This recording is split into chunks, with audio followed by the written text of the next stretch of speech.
योद्धा केवे युद्ध क्षेत्र में मरे ना योद्धार केवल जहाँ वीरगति प्राप्त हुए माटी मार सुरक्षार निज जीवन को उत्सर्ग करने सबु संतान भाग्यर न थाए आहुरी भी देश लड़ुवा सबु योद्धा वीरगति प्राप्तिर सौभाग्य पाती ना आउ जी यही सौभाग्यर अधिकारी सी शहीद तांकु ए देश करे सलाम 74तम स्वाधीनता दिवस अवसर में अर्गसर स्वतंत्र उपस्थापना शहीद सलाम।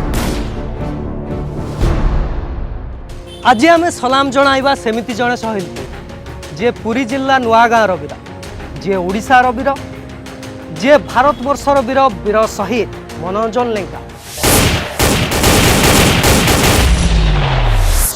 एबे वार्षिक छुट्टी काटिबा को घर को फेरी थांते मनोरंजन माँ हाथर 9 तिण 6 भजा खाई आत्मतृप्ति रे सोई पड़ी थांते मार कोल सुनै थांते वीरत्वर केते केते गाथा एल्बम खोली देखई थांते कर्मभूमिर फोटो सब हेले नियतिर क्रूर निर्देश रे आज मनोरंजन निजे फोटो साजी सारी निजर सेना पोषाक साइती होई रही सत हेले पिंधिबा को नहांती मनोरंजन मानपत्र सबको खूब जत्न सहकारे साइती रखिचंती परिवार सदस्य माने हेले आउ से नहांती जहांको सम्मान रे ए मानपत्र ब्रह्मगिरी ब्लॉक रेबणा नुआगाँर जन्ममाटी तार वीर शहीद को स्मृति को नहीं सगर्वे ठिया होईछि गाँर गर्व को ताजा करुछि शहीद मनोरंजन को प्रतिमूर्ति कुनी कुनी पिलांकर प्रिय स्थान साजिथिबा मनोरंजन बाटिका आउ शहीद स्मृति पीठ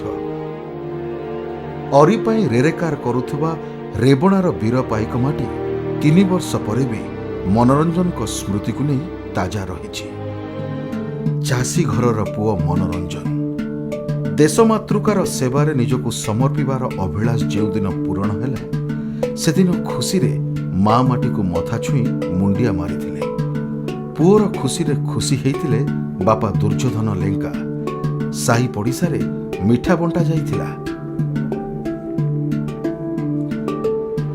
माँ कुंकुम देवी मध्य पुओर खुशी देखि खूब खुशी हेइथिले हेले सेदिन भी कोठी एक अजणा भय तांको मन भितरे रही जाइथिला आउ आज से अजणा भय दुख साजी तांको मां को मन को जाबुड़ी धरिछि नुआगाँ माटीर सुपुत्र निज जन्मदिन रे निज जीवन को माटी मां पर उत्सर्ग कर देछि गर्वित आज नुआगाँ माटी स्थानीय बुद्धिजीवी दिलीप कुमार बलियार सिंह और विभुदत्त भिकारी चरण जेना एई पाइक माटीर वीर शहीद मनोरंजन को नहीं अनेक भावभरा आवेग को बखाणी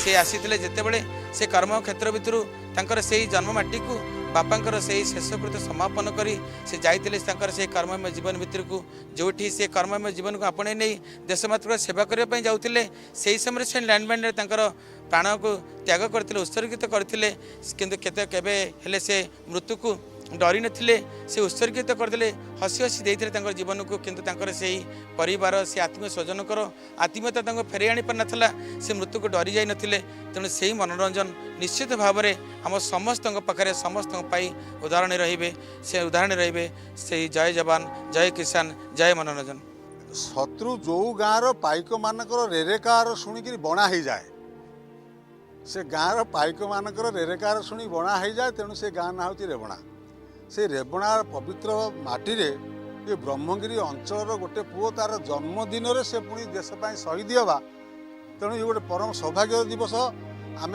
दुखर सह हजार हजार लोक 10,000 20,000 लोक से दिन शहीद स्मृतिपीठ में एकत्रित होते सी कथा को कही अभिराम भाई अनुभव सत्य जी अनुभव न कर से केबे कहीपर ना तेणु ये ब्रह्मगिरी माटी जड़े शहीद की केते भल पाए आ गोटे पुओ वीर पुओ देश प्राण दे समस्ते गर्वित किंतु गोटे कृषक सैनिक परंपरा जहाँ कृषक सैनिक परंपरा कहले आपणकर गोटे चाषी परिवार पिला जहाँकर बापा खेत में चाष करती जहाँकर माँ यही चाषी घर बहुटीए गोटे शहीद मनोरंजन लेखा भाया पुओ जन्म देइथिला एवं जो पुओ देश पाई जाति पाई तार जन्मदिन रे निजर प्राण को विसर्जन देला एवं सन्त्रासवादी मान हाथ में शहीद है ତାହା ବ୍ରହ୍ମଗିରି ପାଇଁ ଏକ ଗର୍ବ ଆଉ ଗୌରବର ବିଷୟ।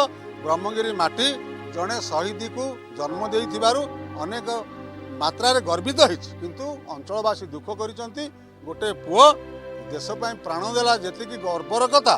କିନ୍ତୁ ଏ ଯେଉଁ ସନ୍ତାସବାଦ, ଏ ଯେଉଁ ମାଓବାଦ, ଏ ବାଦ ବିରୁଦ୍ଧରେ ଲୋକମାନଙ୍କର ଆଖିରେ ଲୁହ ବୋହିଛି ଯେ ଅମୂଲ୍ୟ ପ୍ରାଣକୁ ସେମାନେ କାହିଁକି ନେଉଛନ୍ତି। ଆଜି କେବଳ ନୂଆ ଗାଁ ନୁହେଁ, ଏହାର ଆଖପାଖ ଗାଁ ପାଇଁ ମଧ୍ୟ ମନୋରଞ୍ଜନ ଏକ ନାଁ ନୁହେଁ, ଏକ କିରଣ, ଯାହା ନିତି ସକାଳେ ପ୍ରତିଟି ଅଗଣାରେ ବିଛାଇ ହୋଇ ପଡୁଛି। ଗାଁର ପ୍ରତିଟି ବାପା ଚାହୁଁଛନ୍ତି ମୋ ଘରେ ମନୋରଞ୍ଜନଟିଏ ଜନ୍ମ ହୁଅନ୍ତା କି। ସତରେ କେତେ ଗର୍ବିତ ହୁଅନ୍ତା ମୋ ଅଗଣା, ଗର୍ବରେ ଫାଟି ପଡ଼ନ୍ତା ବାପା ମନ। ହେଲେ ମନୋରଞ୍ଜନର ଶହୀଦ ସମୟରେ ଗର୍ବ କରିବାକୁ ତାଙ୍କ ବାପା ନଥିଲେ। ମାସକ ପୂର୍ବରୁ ଆରପାରିର ଯାତ୍ରୀ ସାଜି ସାରିଥିଲେ ବାପା ଦୁର୍ଯ୍ୟୋଧନ ଲେଙ୍କା। ଶହୀଦଙ୍କ ଆବର୍ତ୍ତମାନଙ୍କୁ 3 ବର୍ଷ ପୂରିଛି।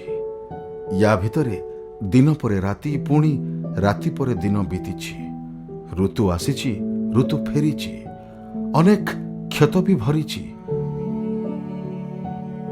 ହେଲେ 3 ବର୍ଷ ତଳେ ମନୋରଞ୍ଜନ ଯେଉଁ କ୍ଷତ ଦେଇ ଯାଇଛନ୍ତି, ସେ କ୍ଷତ ଆଜି ଯାଏଁ ଭରଣା ହେଇନି କି ଆଗକୁ କେବେ ଭରଣା ହେଇପାରିବ ନାହିଁ।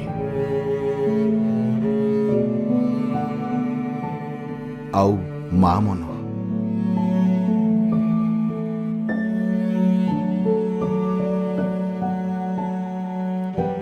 ସିଏ ତ ସନ୍ତାନ ପାଇଁ ସବୁବେଳେ ଭାବୁଥାଏ ଆଜି ବା ବାଦ ପଡ଼ିବ କେମିତି।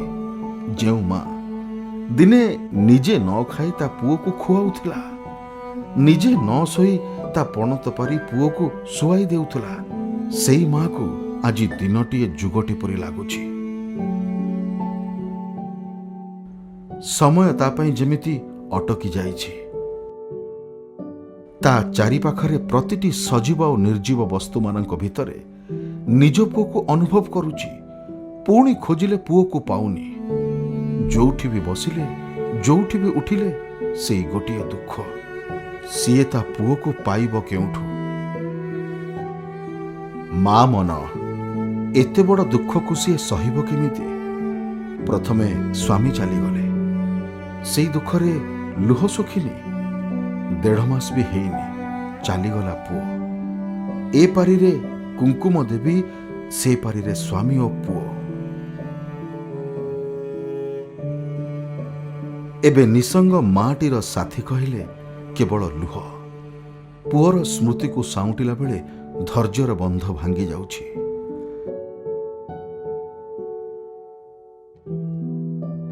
ପିଲାଦିନେ ଜିଦି ସ୍ୱଭାବର ଥିଲେ ମନୋରଞ୍ଜନ।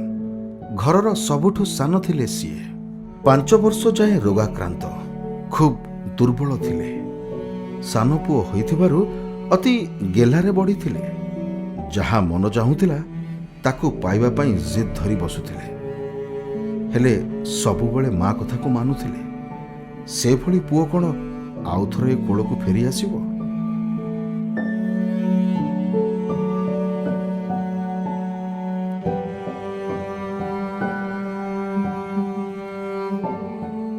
ଧୈର୍ଯ୍ୟହରା ମା ମନ ବାରମ୍ବାର ଗୋଟିଏ କଥା କହୁଛି, ପିଲାମାନେ ବଡ଼ ହେଲେ ବୃଦ୍ଧ ମା ବାପାଙ୍କୁ ସହାୟ ହୁଅନ୍ତି।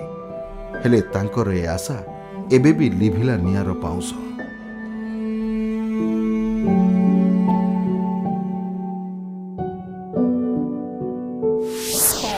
ପିଲା ତ ଅଝଟ ହନ୍ତି, ଭଲ ମନ୍ଦ ଅଛି, ତାର ପାଠ ପଢ଼ିବାକୁ ତ ଯାଏ, ପାଠ ପଢ଼ିକି ଆସିବ, କାମ ଦାମ କରିବ, ସେଇଥିରେ ପୁଣି ପଢ଼ିବାକୁ ଯିବ, ଟିଉସନକୁ ଯିବ। ଅଝଟ ବୋଲି ତାର ସେମିତି ନଥାଇବ। ଦୁନିଆରେ ପିଲା ଦେଖୁଛି କ'ଣ ତାପରେ ପିଲା ମୁଁ ପାଇବି ନା ଦେଖିବି? ମୁଣ୍ଡ ଭଲ ମନ୍ଦ ହେଲେ କଷ୍ଟ ହୋଇନାହାନ୍ତି। ପିଲା ଗୁଡ଼ାକ ଛୋଟ ହେଇଥିବେ, ବଡ଼ ହେଲେ ଆଉ କ'ଣ କଷ୍ଟ ଥାଏ? ପିଲା ମୋର ବଡ଼ ହେବ, ମୁଁ ଦୁନିଆରେ ସୁଖ ପାଇବି ବୋଲି ଏଇଟା ଗୋଟେ ଚିନ୍ତା କରିଥିଲି ନା। ଆଉ ତାର କାମ କରିବାକୁ ଇଚ୍ଛା। ବାପ ସାଥିରେ ବିଲକୁ ଯିବ ତ, ଆଉ ଅନ୍ୟ କାମ ଆରମ୍ଭ ନାହିଁ। ଫସଲ ହେବ, ଧାନ ହେବ, ବାପ ସାଥିରେ ବିଲକୁ ଯିବ, ବିଲରୁ ଆସିବ, ପୁଣି ଯିବ ସ୍କୁଲକୁ। ଆଉ ଅଝଟ ତ ଏଇଥିରେ ପିନ୍ଧା ପିନ୍ଧି କରିବି, ପଇସା ଦିଏ, ଖର୍ଚ୍ଚ କରିବି, ସାର୍ଟ ପ୍ୟାଣ୍ଟ ପିନ୍ଧିବି, ଏଇ ତ ଅଝଟ କରେ। ଆଉ ଖାଲି ମା ବାପା ବୋଲି ନାହିଁ, ସାହି ପଡ଼ିଶାରେ କାହା ପାଖରେ ସେ ଖରାପ ନୁହଁ, ସମସ୍ତେ ସାଥିରେ ମିଶିକି ଚଳେ। ଦୌଡ଼ିବାକୁ ଯିବ ଯେ ଆସିକି ଖାଇବ ପଖାଳ ଭାତ ବୋଲିକା ବାପ କହିଲେ ନାଇଁ ମୋ ପୁଅ କ'ଣ ଦୌଡ଼ିବାକୁ ଯାଉଛି, ନିଜେ ନଡ଼ିଆ ଭାଙ୍ଗିବେ, ନିଜେ କୋରେଇବେ, ନିଜେ ଫୋଷ୍ଟ ଅରୁଆ ଚାଉଳ ରାନ୍ଧିବେ ଷ୍ଟୋଭ ଦିହରେ, ତାକୁ ଖାଇବ, ବିଲକୁ ଯିବ, ବିଲରୁ ଆସିବ ପୁଣି ସ୍କୁଲକୁ ଯିବ। ସମସ୍ତଙ୍କର ତ ସେ ଗେଲା ଭାଇ ହେଇଥିଲା, ଆଉ ଗେଲା ନଥିଲା କ'ଣ ହେଇଥିଲା, ପଚାରିବା ଦରକାର କ'ଣ, ଗଲା ତୁମ ଧନ ଗଲା ଗଲା, ଆଉ ତା କଥା ଭାବିଲେ ମୋତେ ବହୁତ କଷ୍ଟ ଲାଗୁଛି। ଚାହୁଁ ଚାହୁଁ 4 ବର୍ଷ ହେଇଗଲା, କୁଆଡ଼େ ଗଲା, ମୁଖ ଛପିଲା, ରୂପ ଛପିଲା, ତା ଛାତି ପିଲା ହେଇଠି ବାୟା ଗଲା। କେତେ ଆଶା ତ କରିଥିଲି, ଆଉ ମୋ ଆଶା କ'ଣ ରହିଲା, ଭଗବାନ ମୋ ଆଶା ଛଡ଼େଇ ନେଇଗଲେ। ମନୋରଞ୍ଜନ ଗାଁ ସ୍କୁଲରେ ଶିକ୍ଷା ଆରମ୍ଭ କରନ୍ତି। ଗାଁ ସ୍କୁଲ ରେବଣା ନୂଆ ଗାଁରୁ ପାଠ ଶେଷ କରି ଧର୍ମକୀର୍ତ୍ତି ବ୍ରହ୍ମେଶ୍ୱର ମହାବିଦ୍ୟାଳୟରେ ଯୁକ୍ତ 2 ଓ ଯୁକ୍ତ 3 ପଢ଼ନ୍ତି ମନୋରଞ୍ଜନ ଉର୍ଫ ମନୁ। ଶହୀଦଙ୍କର 3 ବର୍ଷ ପରେ ବି ତାଙ୍କୁ ଝୁରୁଛନ୍ତି। ପଢ଼ିବାରେ ସେ ଯେତିକି ଧ୍ୟାନ ତାର ନଥାଏ, ତ ଖେଳକୁଦରେ ବହୁତ ମସ୍ତିରେ ତ ଅଧିକ ସମୟ ବିତାଇବାକୁ ସେ ଭଲ ପାଏ। ତ ଫୁଟବଲ, ଭଲି, ଖୋଖୋ, କବାଡ଼ି ତ ବହୁତ ଭଲ ସେ ଖେଳିପାରେ। +2 ସେ ଧର୍ମକୀର୍ତ୍ତି କଲେଜରେ ଆଡ଼ମିସନ୍ କରିଥାଏ, କିନ୍ତୁ ଏଡି କଲେଜରେ ମୋ ସହିତ ସେ କ୍ଲାସ୍ କରେ। ତ ସେ ଆର୍ଟ୍ସ କ୍ଲାସ୍ କରେ, ମୁଁ ସାଇନ୍ସ ନେଇଥାଏ। ତ ଯାଉ ଘରୁ ଏକାଠି ଯାଉ, ଗୋଟେ ସାଇକେଲରେ ଯାଉ, ବାଇକ୍ ଆସିଲେ ବାଇକ୍ରେ ଯାଉ ବି, ବସ୍ରେ ବି କେତେଥର ଯାଇଛୁ। ଏମିତି ପାଠ ପଢ଼ିବା ସମୟରେ ତ ତାର ସେ ଇଣ୍ଟରଭ୍ୟୁ ଦେଇ ଟ୍ରାଏ କରୁଥାଏ। ତ +2 ସାରି +3 କମ୍ପ୍ଲିଟ୍ କଲା ପରେ ଧର୍ମକୀର୍ତ୍ତି କଲେଜରେ ତ ସେ ଭଗବାନଙ୍କ ଦୟାରୁ ତାର ଦେଶ ସେବା ପାଇଁ ତାକୁ ନିୟୋଜିତ କରାଗଲା। ତ ସେ CRPFରେ ସିଲେକ୍ସନ୍ ହେଲା। ବୋଧହୁଏ ରବିବାର ଦିନ, ମୁଁ ମନେ ପଡ଼ୁନି, ତ ରବିବାର ଦିନ ତ ମୁଁ ତାକୁ ଛାଡ଼ିବାକୁ ଗଲି ଷ୍ଟେସନ୍। ତାର କଲ୍ ଆସିଲେ, କହିଲେ ମୁଁ କହିଲି ଆଉ କିଛି ଦିନ ରହିଯା, ତ ମେଡ଼ିକାଲ ଛୁଟି ଟିକେ ଆରେଞ୍ଜମେଣ୍ଟ କରିକି କିଛି ସମୟ ରହିଯା। ନା ହେଇପାରିବନି, ତ ସେ ମୋତେ ଛତିଶଗଡ଼ ଯିବାକୁ ପଡ଼ିବ। ତ ଛତିଶଗଡ଼ ସେ ସୁକୁମାର ଥାଏ। ସେ ତା ପୂର୍ବଦିନ ରାତିରେ ମୁଁ ତାକୁ ଷ୍ଟେସନ୍ ଛାଡ଼ିବାକୁ ଗଲି। ହଠାତ୍ 12ଟା ବେଳେ ମୋର ଗୋଟେ ସାଙ୍ଗ ମୋତେ ଫୋନ୍ କରି କହିଲା, ଏମିତି ଟିଭିରେ ଦେଖାଉଛି। ତ ମୁଁ ଡ୍ୟୁଟିରେ ଥାଏ ନା, ଟିଭି ବି ନଥାଏ। ତ ମୁଁ ସେତିକିବେଳେ ମୁଁ ବି ବିଶ୍ୱାସ କରିପାରିଲିନି ନିଜକୁ। ତ ମୁଁ ଫୋନ୍ କଲି, ମୋ ଭଉଣୀ ଥାଏ BSFରେ, ତ ସେ ଥାଏ କୋରାପୁଟରେ। ସେ ବି ମୋତେ ଫୋନ୍ କରି କହିଲା ଏମିତି ହେଇଛି। ତାପରେ ମୋତେ ଟିକେ ବିଶ୍ୱାସ ଆସିଲା। ତ ମୁଁ ମୋ କୋହ ସମ୍ଭାଳି ପାରିନଥିଲି, ମୁଁ କାନ୍ଦିବା ସମ୍ଭାଳି ପାରିନଥିଲି। ତ ବହୁତ ଜୋରସେ ମୋ ଦୁଃଖ ଲାଗିଥିଲା, ଦୁଃଖ ପ୍ରକାଶ କରିଥିଲି ଏବଂ ବହୁତ କାନ୍ଦିଥିଲି ମଧ୍ୟ। ଆସିଲା ମୋର ଶରୀର ତାର ଆସିଲା ଭୁବନେଶ୍ୱରରୁ। ଆସିଲା ପରେ ପୁରୀରୁ ଶୋଭାଯାତ୍ରା ହେଲା। ତ ଆମର ଲୋକାଲ ଲୋକ ଯାଇଥିଲେ, ବହୁତ ଲୋକ ତ ଯାଇଥିଲେ, ପୁରୀଠୁ ଆସିଲେ ଶୋଭାଯାତ୍ରା।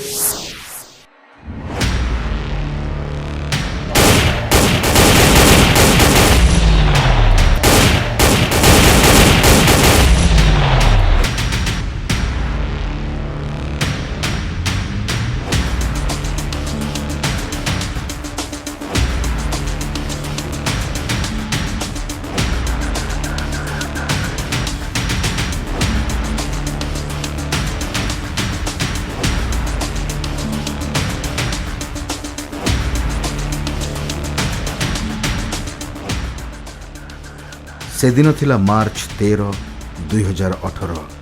ସମୟ ଦିନ 11:30। 212 ବାଟାଲିୟନର CRPF ଯବାନମାନେ ଛତିଶଗଡ଼ ସୁକୁମା ଜଙ୍ଗଲରେ ଥିବା ମାଓବାଦୀଙ୍କ ତଲାସିରେ ବାହାରି ପଡ଼ନ୍ତି। ସେମାନଙ୍କ ଭିତରେ ଥାନ୍ତି ରେବଣା ନୂଆଗାଁ ମାଟିର ବୀର ଯବାନ ମନୋରଞ୍ଜନ ଲେଙ୍କା। କ୍ରିଷ୍ଟାରାମଠାରୁ ପୋଲଡ଼ିକୁ ମାଇନିଂ ପ୍ରୋଟେକ୍ଟେଡ୍ ଗାଡ଼ିରେ ସର୍ଚ୍ଚ ଅପରେସନରେ ମାତ୍ର 3 କିଲୋମିଟର ଯାଇଥିବା ବେଳେ ଅପ୍ରତ୍ୟାଶିତ ଭାବେ ଘଟିଲା ଏକ ଶକ୍ତିଶାଳୀ ବିସ୍ଫୋରଣ।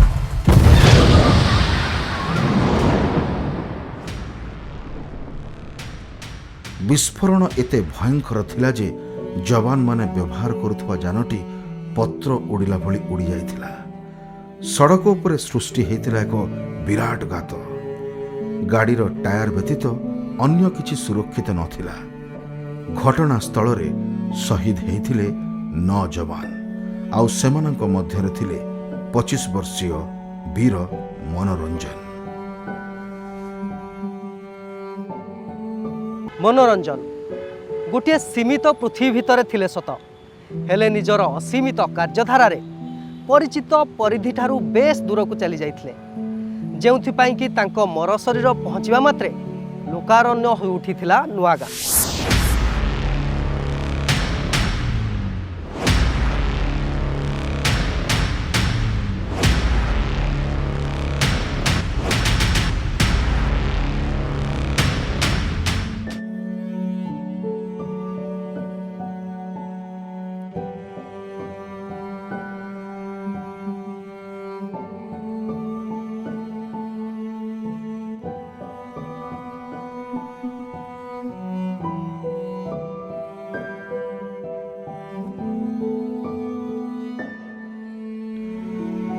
ଜନ୍ମଦିନରେ ପୁଅକୁ ଖୋଜୁଥିଲେ ମା।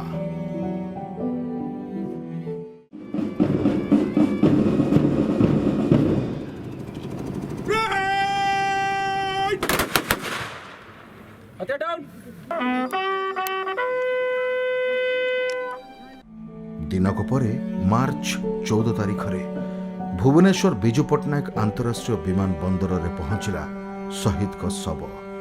ଲୋକାରଣ୍ୟ ବିମାନ ବନ୍ଦର ଶହୀଦକୁ ଶ୍ରଦ୍ଧାଞ୍ଜଳି ଦେବାକୁ ଯାଇ ନେତା, ଜନତା, ମନ୍ତ୍ରୀ ଓ ରାଜ୍ୟ ପୁଲିସର ପଦାଧିକାରୀମାନେ ଶ୍ରଦ୍ଧାସୁମନ ବାଢ଼ି ଆବେଗିକ ହୋଇଥିଲେ।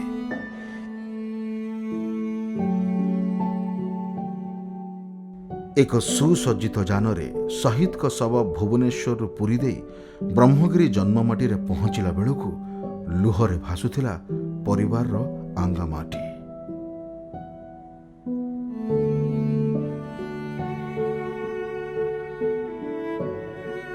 ଖୋଳ କରତାଳ ଆଉ ବୀର ବାଜଣା ଭିତରେ ମନୁ ଭାଇ ଅମର ରହେ ଧ୍ୱନି ସୃଷ୍ଟି କରିଥିଲା। ଦେଶାତ୍ମବୋଧ ଭାବନା, ଗାଁ ମଶାଣିରେ ରାଷ୍ଟ୍ରୀୟ ମର୍ଯ୍ୟାଦା ସହ କରାଯାଇଥିଲା ଶବ ସତ୍କାର। କିଏ ଲୁହରେ ଶଙ୍ଖଳିଥିଲା ତ କିଏ ଶବ୍ଦରେ ଜଣାଇଥିଲା ସମବେଦନା। ସେପଟେ ତ୍ରିରଙ୍ଗାରେ ଘୋଡ଼େଇ ହେଇ ପଞ୍ଚଭୂତରେ ବିଲୀନ ହୋଇଯାଇଥିଲା ପାଇକ ମାଟିର ଲଢ଼ୁଆ ପୁଅ ମନୋରଞ୍ଜନ।